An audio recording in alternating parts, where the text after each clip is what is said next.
नदीमध्ये येतं. नदीमध्ये आल्यानंतर ती आपोआप खाडीमध्ये येऊन खाडीच्या किनारी जी आपली कांदळवनं आहेत, ज्यांना आपण कुठेची झाडं बोलतो, हे कांदळवन, ते कांदळवनाला ते पूर्ण एक म्हणजे थरचे थर निर्माण झालेले आहेत.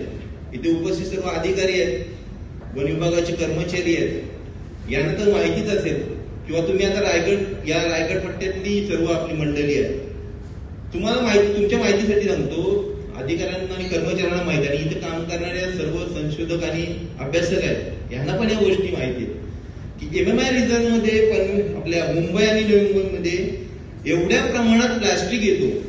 या प्लास्टिकमुळे कांदळवनाची जी वाढ व्हायची ती खुंटलेली आहे.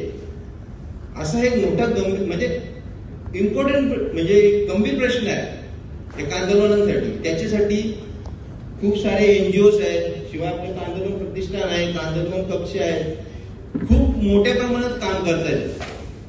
खाडीमध्ये जाळीच्या साहाय्याने कचरा काढणे असो, किंवा आपल्या वन विभागाचे मार्फत, शालेय विद्यार्थ्यांमार्फत, इंडस्ट्री मधील लोक असतील, काही सिनेस्टार असतील, सर्व यामध्ये सहभागी झालेले. खंत एक गोष्टी जी आहे की आपण नागरिक ज्या कांदळवना क्षेत्रात जातो आणि त्या कांदळवनामधून जे आपल्याला निवट्या असतील, खरब्या असतील, किंवा इतर गोळी वगैरे मासे असतील, पाले मासे असतील, इतर माशांची जी पैदास होते त्या ठिकाणी आपण राहतो, आपण त्याची काळजी घेत नाही. 90 ते 99% हा प्रकार आपल्या पूर्ण भागामध्ये दिसून म्हणायचा, किंवा माझ्या गावामधून पण मला दिसत येत. लोक बोलतात की माशाची पैदास कमी झाली, मासे मिळत नाही, प्रदूषण होतं.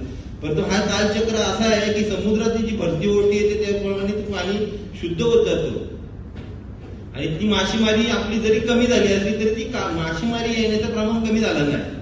प्रमाण कमी झालेलं आहे ते कांदळवनामध्ये असलेल्या प्लास्टिक मुलं, कचऱ्यामुळं.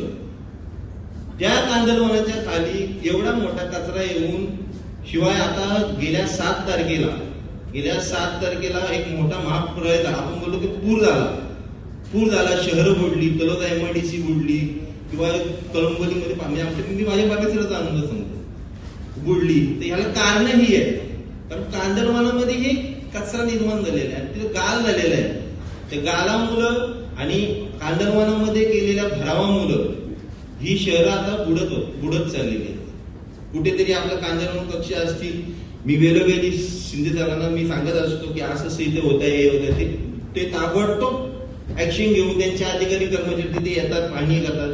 प्रश्न असा झालेला आहे की फक्त हा विषय कांदळवन कक्ष आणि कांदळवन प्रतिष्ठान पुरता नाही राहिलेला आहे. याचा संलग्न असणारे वन महसूल विभाग असेल, सिडको असेल, शासकीय निमशासकीय जी यंत्रणा आहेत, आणि यांचे जी लँड जमिनी आहे, इथे कुठेतरी ते कायद्याचं आणि नियमांचं हे होतं. त्याच्यामुळे कांदळवन कक्ष सुद्धा काय करू शकत नाही, कारण सिडकोची लँड असल्यामुळे ते निमशासकीय प्राधिकरण आहे, त्यांच्यावर आपल्याला ऍक्शन घेता येत नाही, किंवा त्यांचे आपल्या खासगी जागेमध्ये असेल तर ते तिथे हे करता येत नाही. अशी सर्व कारणं या कांदळवनांची आहे. मला अभिमान आहे आणि मला आशा आहे, आणि पुढे भविष्यात जसं आता इथे आता माझ्या अगोदर जे समिती अध्यक्षांनी म्हटलं की आपण रत्नागिरी आणि सिंधुदुर्ग पुढे गेलं पाहिजे. आपण पुढे जात असताना कांदळवनं पण टिकवली पाहिजेत.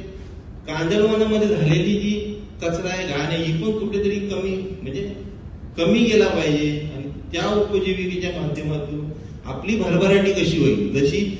जशी ऊसापासून साखर बनवणे, निर्मिती करून मोठमोठे सहकार क्षेत्र महाराष्ट्रामध्ये हे झाले, म्हणजे प्रगतीपर झाले, त्यांची तिकडे भरभराटी झाली. ही आपल्याला संधी आहे. आपल्या रायगड जिल्ह्याला आणि ह्या पूर्ण कोकणपट्टीला ही संधी आहे. त्याप्रमाणे सहकार क्षेत्र समृद्ध होऊन भरभराटी झाली. त्याप्रमाणे जर आपण कांदळवनाच्या योजना उत्तम प्रकारे गावामध्ये राबवल्या, वाद विवाद किंवा ज्या आपल्यापासून राजकीय किंवा इतर गोष्टी सोडून जर आपण या योजनेला जर हातभार लावला, जोमाने हातभार लावला, तर आपण सहकार क्षेत्रापेक्षा या योजनेच्या माध्यमातून संपन्न होऊ शकतो आणि समृद्ध होऊ शकतो, असा मला विश्वास आहे.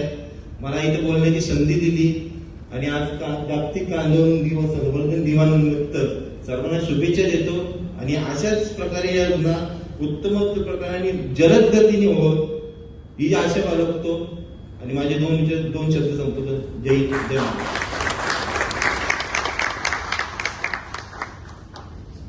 धन्यवाद योगेशजी. आपल्या माध्यमातून आपण या ठिकाणी आपलं मनोगत व्यक्त केलं आणि ज्या गोष्टी आहेत अर्थात